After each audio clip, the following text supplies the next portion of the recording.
और आदाब। News time Bharat में आप सभी का स्वागत है। आइए रुक करते हैं सोशल मीडिया की तरफ। रवीश कुमार अपने फेसबुक पर लिखते हैं, सिर्फ रेलवे परीक्षाओं की तारीख का ऐलान कर नौजवानों में फूट न डाले सरकार। आखिर रेल मंत्री पीयूष गोयल को अपने ट्वीट हैंडल पर रेलवे की भर्ती परीक्षाओं की तारीख का ऐलान करना ही पड़ गया। रेलवे की भर्ती परीक्षा देने वाले करोड़ों नौजवान न जाने कब से उनके ट्वीट हैंडल पर गुहार लगा रहे थे, मगर मंत्री जी ने संज्ञान तक नहीं लिया। आप खुद उनके ट्वीट हैंडल पर जाकर ढूंढ सकते हैं कि कभी छात्रों को आश्वासन तक दिया है। लोकसभा चुनाव से पहले रेल मंत्री खुद ही भर्तियों का ऐलान करते थे, मगर अब रेलवे बोर्ड के चेयरमैन के वीडियो बयान पर ट्वीट कर सिर्फ जानकारी दे दी। सरकार रोजगार देने के लिए प्रतिबद्ध है, चिंता करती है, ये सब सियासी औपचारिकता भी नहीं थी। खैर, पिछले रविवार से ही छात्र ट्वीट की टाइमलाइन पर ट्रेंड आंदोलन चला रहे हैं। 35 से 70 लाख ट्वीट करने के बाद भी पीयूष गोयल चुप रहे। तब छात्रों ने 5 सितंबर को शाम 5 बजे थाली बजाने का आंदोलन शुरू किया। इसमें सिर्फ रेलवे और एसएससी की परीक्षाओं के 27 छात्र शामिल नहीं थे, कई राज्यों की अनगिनत परीक्षाओं के 27 छात्र भी शामिल थे। इन राज्यों में भाजपा शासित सरकारें भी हैं और कांग्रेस शासित सरकारें भी, जो परीक्षा की तारीख से लेकर परीक्षा पास कर ज्वाइनिंग का इंतजार कर रहे हैं। उनके बारे में आज कुछ नहीं कहा गया, केंद्र की तरफ से न राज्य सरकार की तरफ से। जैसे बैंकिंग परीक्षाओं की तैयारी करने वाले छात्रों को कोई आश्वासन नहीं मिला। तालाबंदी के बाद रेलवे ने ऐलान किया था कि इस साल नई भर्तियां नहीं होंगी, सारे विभागों में पदों की कटौती की जा रही है। उसके बाद भी छात्रों ने परीक्षा की तारीख का वादा ले लिया तो राहत की बात है। 15 दिसंबर की तारीख है, यानी ये परीक्षाएं अब 2020 से निकलकर 2021 के साल में चली गई हैं। कब ज्वाइनिंग होगी कोई नहीं जानता, क्योंकि रेल मंत्री ने इसी आंदोलन में शामिल सहायक लोको पायलट की ज्वाइनिंग का कोई आश्वासन नहीं दिया है। लोकसभा चुनाव के कारण 2018 में उसका विज्ञापन निकला था। नौजवान पास कर चुके हैं, सारी प्रक्रियाएं पूरी हो चुकी हैं, सिर्फ चिट्ठी देकर उन्हें ट्रेनिंग पर भेजना है ताकि सैलरी मिलनी शुरू हो जाए। इन सब पर कुछ नहीं कहा गया है। रेलवे बोर्ड के चेयरमैन ने जो आंकड़े दिए हैं उनसे काफी जानकारी मिलती है। जिन 3 परीक्षाओं की तारीख की बात कही गई है उसमें 1,40,000 से अधिक पद हैं, जिसके लिए 2,45,00,000 छात्रों ने फॉर्म भरे थे। बोर्ड के चेयरमैन कोविड का बहाना बता रहे थे। उन्हें याद दिला दूं कि रेलवे की नॉन टेक्निकल पॉपुलर कैटेगरी की परीक्षा का फॉर्म भरने का काम अप्रैल 2019 में पूरा हो चुका था। इस परीक्षा को जून से सितंबर 2019 के बीच होने का प्रस्ताव था। तब कोविड का नामो निशान नहीं था। फिर वो परीक्षा समय पर क्यों नहीं हुई? 2019 के लोकसभा चुनाव से पहले 2018 में जो वैकेंसी आई थी तब भी नौजवानों ने करोड़ों फॉर्म भरे थे। तब कितनी जल्दी स्क्रूटनी हो रही थी। आज अगर सहायक लोको पायलट की परीक्षा पास कर बैठे घर बाकी नौजवान की ज्वाइनिंग की तारीख का ऐलान होता, तब मैं कहता कि छात्रों ने बड़ी कामयाबी हासिल की है। मगर आप गौर करें कि ज्वाइनिंग की बात पर चुप्पी है, इसलिए यह आंशिक कामयाबी है। दूसरी अन्य परीक्षाओं के शामिल छात्रों के आश्वासन के लिए भी कुछ नहीं मिला। किसी सरकार ने नहीं कहा। बैंकिंग परीक्षा में सीटों की संख्या काफी घट चुकी है, वहीं रेलवे और एसएससी जैसा हाल है।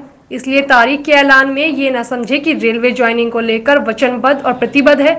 क्या तारीख का ऐलान इसलिए किया गया कि इस वक्त छात्रों के बीच व्यापक एकता बनी है, वो टूट जाए? ऐसा कहने का कुछ आधार है? इस आंदोलन की कसौटी एक ही है, ज्वाइनिंग। उसके बाद परीक्षा और रिजल्ट के ऐलान का नंबर आता है। रविवार को आंदोलन शुरू हुआ, तब एसएससी का कहना है कि सितंबर के अंत तक 3 परीक्षाओं के रिजल्ट निकाल दें। उसके बाद दस्तावेज जांच और ज्वाइनिंग में भी 1 साल निकलने का इरादा है, या वो भी इस साल पूरी करेंगे।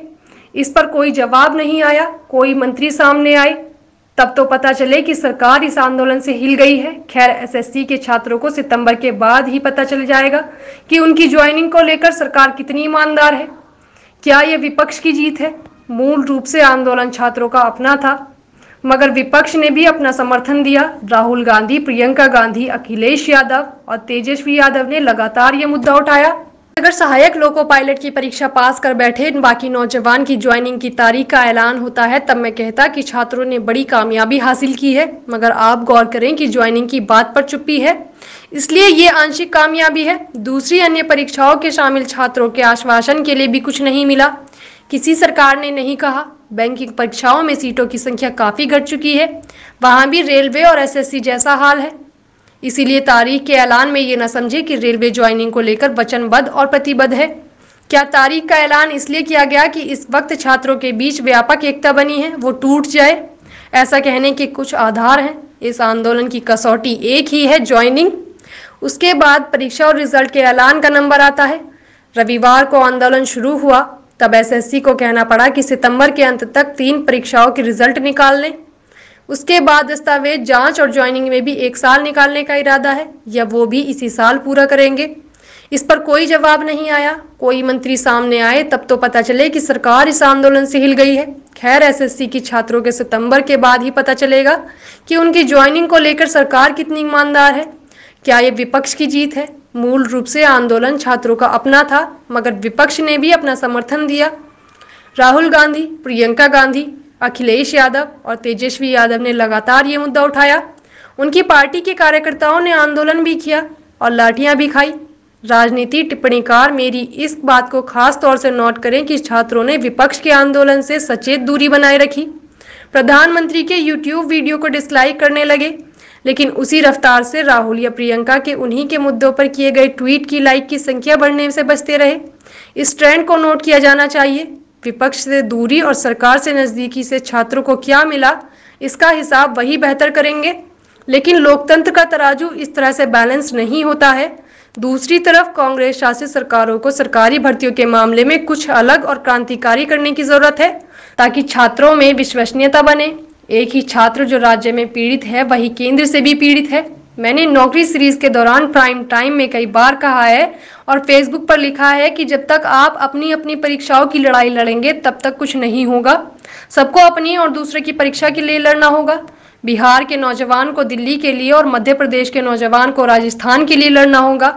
ठीक है कि एकता का एक नज़ारा मिला, लेकिन क्या ये एकता दूसरी परीक्षाओं के सताए नौजवानों के लिए टिकी रहेगी, या फिर अपना अपना हो गया जो सरकार चाहती है कि ऐसा ही हो जाए? अगर केंद्र और राज्य सरकारें 20 परीक्षाओं पर चुप हैं तो 3 की तारीख का ऐलान कर दें, तो क्या रवीश कुमार उस आंदोलन को सफल कहेंगे? जाहिर है नहीं कहेंगे। बहुत से बहुत आंशिक सफल कहेंगे। जैसे कोई हड़ताल पूर्ण रूप से नहीं, आंशिक रूप से सफल होती है। क्या इस आंदोलन से कुछ भी हासिल नहीं हुआ? इसके कुछ जवाब हैं। छात्रों ने बिना मीडिया के सरकार को बता दिया कि बेरोजगारी को आप हिंदू मुस्लिम डिबेट और गोदी मीडिया के प्रोपागेंडा से आप नहीं ढक सकते। उनके हाथ में अब थाली है जो प्रोपागेंडा के नाम पर बजवाई गई थी। इस चेतना का आना भी एक नई आहट है। ऐसी ही बड़ी खबरों को देखने के लिए जुड़े रहिए हमारे साथ न्यूज़ टाइम भारत।